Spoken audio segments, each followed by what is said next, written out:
అమెరికాతో యుద్ధానికి 10 లక్షల మంది సైనికులను సిద్ధం చేసింది ఇరాన్. ఒకవేళ ఇజ్రాయెల్తో కలిసి అమెరికా గ్రౌండ్ వార్కు దిగితే ఢీకొనేందుకు సన్నద్ధమవుతోంది. ఇప్పటికే అన్ని ట్రూప్లకు యాక్షన్ ప్లాన్ కూడా వెళ్లిపోయింది. అమెరికాతో సై అంటే సై అంటోంది ఇరాన్. వరుసగా అగ్రనేతలను కోల్పోతున్న యుద్ధాన్ని మాత్రం ఆపడం లేదు. అమెరికా పొగరను అణిచివేయాలన్న కసితో ఉంది.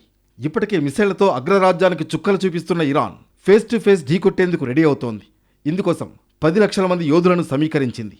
ఇరాన్పై అవసరమైతే భూతల దాడులు చేస్తామని ఇప్పటికే యుఎస్ ప్రకటించింది. దీన్ని ఇరాన్ సీరియస్గా తీసుకుంది.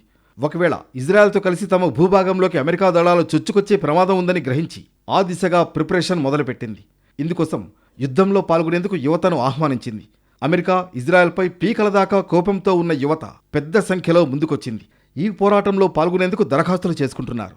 Iran army, IRGC, Basij volunteer దళాల్లో పెద్ద సంఖ్యలో రిక్రూట్మెంట్లు జరుగుతున్నాయి. పెంటగాన్ 4 ఆప్షన్లను తయారు చేసింది. ఇందులో భూతల దాడుల ఆప్షన్ కూడా ఉంది. అయితే దీనికి ట్రంప్ ఇంకా ఓకే చెప్పలేదు. కానీ పెంటగాన్ మాత్రం భూతల దాడులకు 3 ప్రణాళికలను సిద్ధం చేసి పెట్టింది.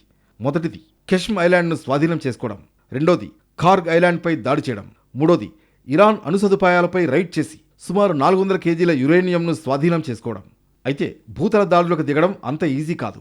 ప్రస్తుతం అమెరికా సెంట్రల్ కమాండ్ దగ్గర హెవీ ఆర్మర్డ్ యూనిట్లు, లాజిస్టిక్స్ లేవు. ఇరాన్ భూభాగం లోపలికి చొచ్చుకువెళ్లే స్థాయిలో సైన్యం అందుబాటులో లేదు. అయినా ఇరాన్ అన్నింటికీ రెడీ అవుతోంది.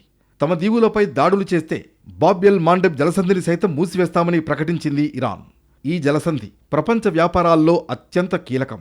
భారత్ నుంచి యూరప్కు సూయజ్ కెనాల్ ద్వారా వెళ్లాలంటే ముందు ఈ జలసంధిని దాటాలి. దీన్ని మూసేస్తే ఆఫ్రికా చుట్టూ వేల కిలోమీటర్లు తిరిగి వెళ్లాల్సి ఉంటుంది. ప్రపంచ ఆర్థిక వ్యవస్థకు పెను సవాల్గా మారుతుంది.